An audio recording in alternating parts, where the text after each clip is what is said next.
Baik, perkenalkan nama saya Devon Valen Pasai dengan NIM 055.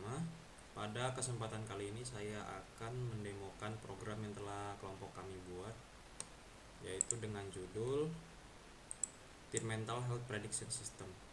Nah, pada program ini terdapat 5 opsi pada menu, yaitu ringkasan dataset, yang kedua statistik mental health, yang ketiga analisis faktor resiko, keempat simulasi prediksi dan depresi, dan yang terakhir adalah keluar. Di sini saya akan menjelaskan bagian yang pertama dahulu, yaitu ringkasan dataset. Langsung saja kita pilih di sini pada terminal opsi 1. Nah, di sini langsung dimunculkan program langsung ngeprint pada terminal, yaitu ringkasan dataset. Nah, ringkasan dataset itu apa? Ringkasan dataset itu berfungsi untuk menampilkan data yang belum dianalisis kepada pengguna, supaya pengguna tahu apa saja data yang akan digunakan ke depannya agar digunakan untuk analisis. Di sini terdapat pada ringkasan dataset ini terdapat jumlah responden, jumlah fitur, usia rata-rata, sosial media, dan jam tidur. Lalu di sini ada summary. Nah, langsung saja ke penjelasan bagian kodenya. Yang pertama ada bagian pada main PY itu ada choice, yaitu elif choice sama dengan 1. Ini berfungsi agar user itu setelah menginputkan angka 1, maka program akan menampilkan pada terminal yaitu materi atau ringkasan dataset yang sudah dibuat sebelumnya. Nah, ini berfungsi sebagai konfirmasi bahwa pengguna ini memilih opsi 1. Lalu yang kedua yaitu ada dataset service. Nah, dataset service ini terdapat pada bagian service, file service.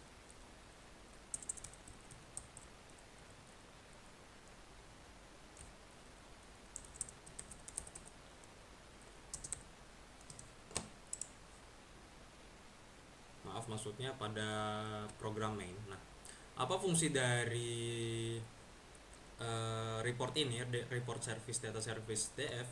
Nah, ini berfungsi untuk mengambil data dari dataset dan menghitung informasi yang diperlukan. Kemudian yang ketiga yaitu ada program untuk menghitung data. Di dalam analyze ini, nah, terdapat pada service ini terdapat analyze ya. Di sini dev analyze. Nah, ini di sini ada self df, kemudian self df columns. Nah, fungsi self df columns ini berfungsi untuk menghitung jumlah fitur pada dataset. Kemudian untuk self df edge ini berfungsi untuk menghitung rata-rata usia pada dataset. Kemudian yang ketiga itu ada daily social media hours self df, yaitu untuk menghitung rata-rata penggunaan media sosial. Kemudian yang terakhir ada DF sleep hours yang berfungsi untuk menghitung rata-rata jam tidur. Selanjutnya yaitu ke dataset report. Nah, dataset report ini kan pada di terminal tadi menampilkan ini. Ada angka 1000, 13, 15,96, 5,56 hari itu. Nah, di sini kan berarti itu kan ada tipe datanya ya.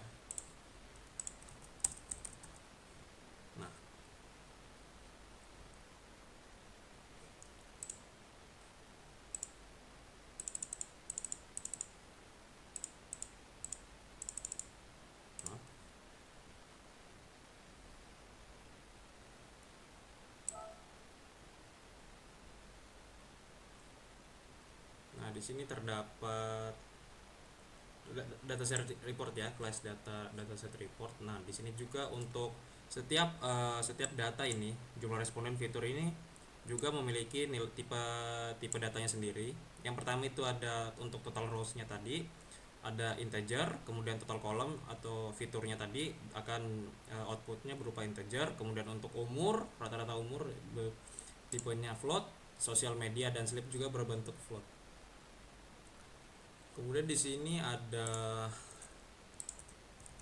report main.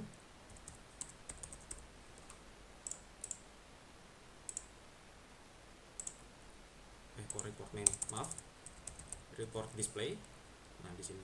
Report display ini berfungsi untuk menghasilkan data ini tadi, data yang sudah output ini, menghasilkan semua data di sini. Jumlah responden mulai dari untuk untuk menghasilkan pada terminal ini. Kemudian di sini juga ada summary ya. Summary di sini langsung dibawa dari report display. Summary ini berfungsi untuk menjalankan report summary tadi, yang berfungsi untuk menampilkan data yang telah dibaca oleh program pada dataset. Berarti dia 1000 data sudah diambil dari dataset. Mungkin itu saja yang bisa saya jelaskan dan saya demokan untuk bagian satu. Terima kasih. Untuk bagian kedua, yaitu menu kedua itu statistik dan mental health ya. Langsung saja. Di sini terdapat statistik yang berupa poin sekian per 10 dalam format sekian per 10 dan dalam bentuk bar progress ya di sini. Kemudian ada summary juga. Langsung saja untuk ke bagian kodenya. Yang pertama itu ada percabangan elif untuk menu kedua ya, ini elif choice sama dengan 2 ya. Di sini berfungsi agar program itu tahu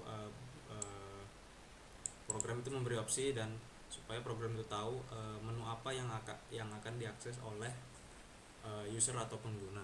Nah, kemudian ada mental health service ya, yang pertama di sini. Nah, mental health service ini, kelas mental health service ini merupakan metode utama yang untuk menu ini ya. Di sini ada kelas mental health service, kemudian dev init self df, dan kemudian dataset yang sudah dibaca oleh program ini oleh kelas ini akan disimpan menggunakan self df. Kemudian ada untuk menghitung nilai rata-rata ya, yaitu menggunakan metode dev analyze di sini. Dev analyze.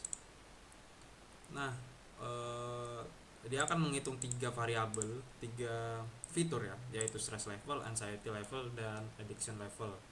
Ini berfungsi untuk menghitung rata-rata tingkat stres seluruh responden pada dataset.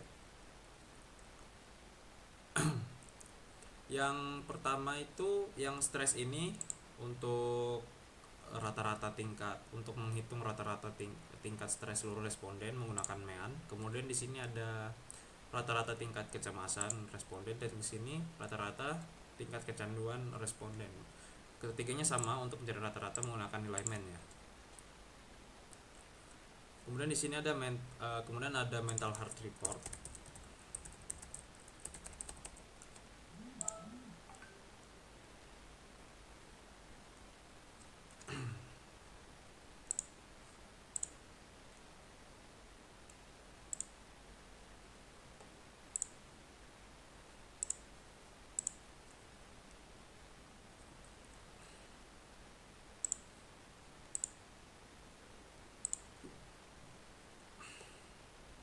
Di sini ada juga untuk model, di sini kelasnya untuk mental health report juga ada di sini sebagai untuk menyimpan dan juga akan menyimpan nilai tipe data yang untuk ditampilkan ke untuk output nanti. Untuk stress berupa float, anxiety tipe datanya float, dan addiction juga float. Kemudian untuk menampilkan data di sini ada, di sini juga sama ya untuk base reportnya. Dia memanggil dev display di sini, self display di sini untuk output di terminal. Nah, di sini menggunakan self bar. Self bar itu yang bentuknya seperti ini di terminal tadi, yang seperti ini, seperti bar. Dan juga mengikuti menyesuaikan dengan nilai yang menggunakan format sekian per 10.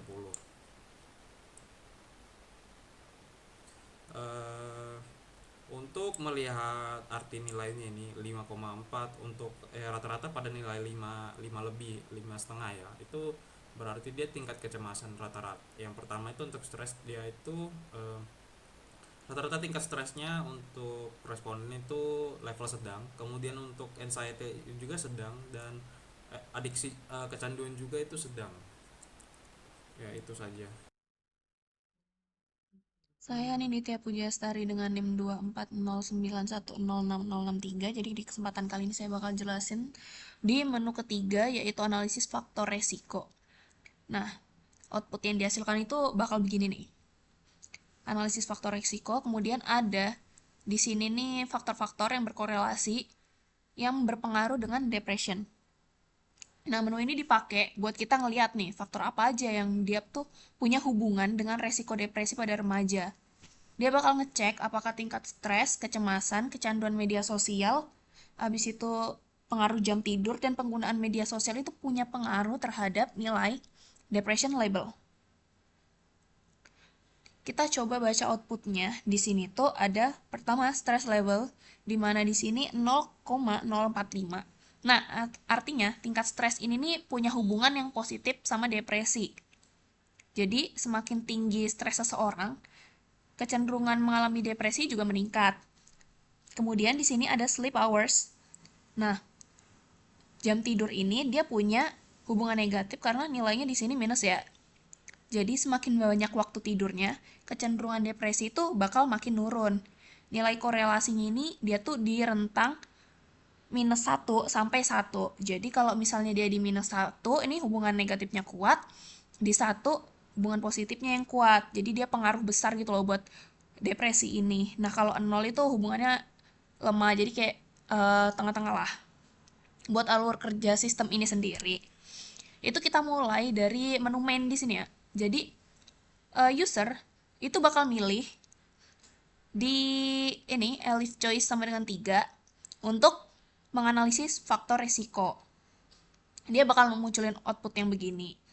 Nah, kemudian programnya ini bakal manggil ini report. Nah, dia bakal manggil dan mengirimkan dataset yang sudah dibaca sebelumnya.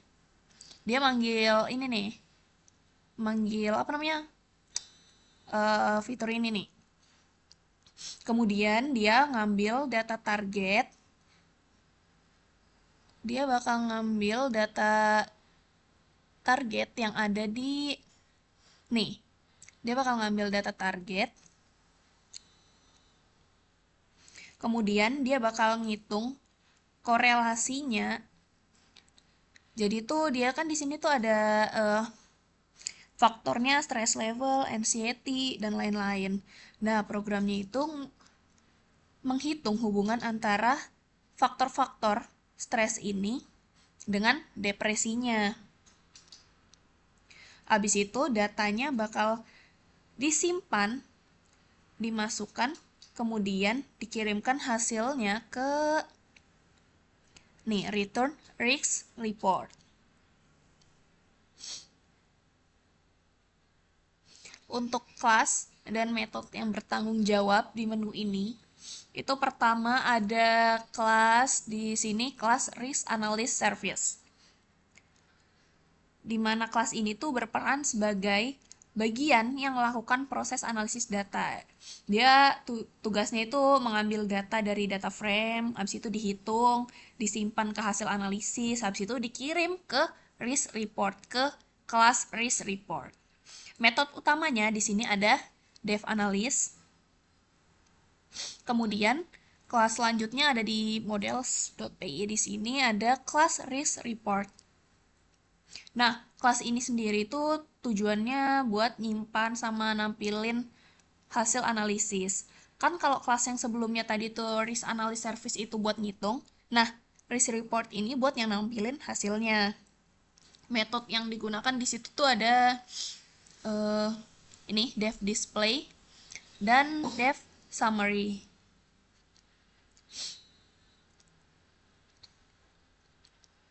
Terus kan di sini juga ada nih kode ini yang sorted race ini. Nah, dia itu tujuannya itu buat ngurutin faktor berdasarkan nilai korelasi yang paling besar hingga kecil. Kita coba baca di sini kodenya. Di baris pertama itu ada sorted race. Sama dengan sort ini, dia fungsinya itu untuk ngurutin data. Kemudian ini di baris kedua ini. Nah, ini tuh berupa dictionary yang isinya tuh hasil dari korelasi tersebut. Kemudian ini ada bagian yang paling penting itu di baris yang ini. Nah, ini tuh lambda itu kayak fungsi singkat gitu. Jadi dia nanti bakal ambil nilai korelasi terus diubah jadi nilai absolut. Kemudian ada di baris terakhir ini ada reserve true. Oh wait. Nah, di baris terakhir ini ada reserve true. Dia itu bakal ngurutin dari yang terbesar sampai yang terkecil. Terus bakal ditampilin pakai baris code yang ini. Sehingga hasil outputnya bisa begini.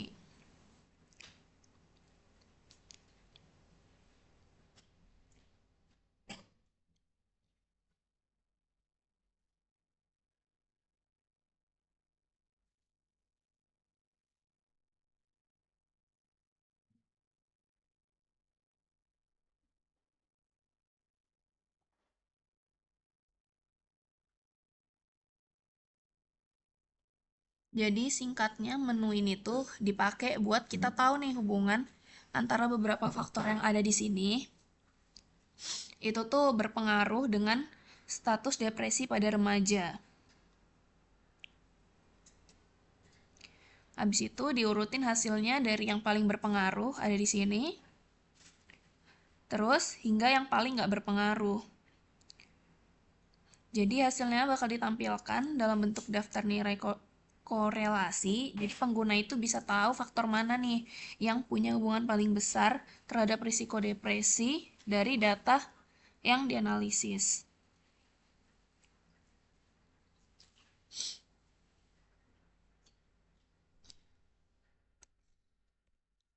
Apa ya? Berapa menit aja?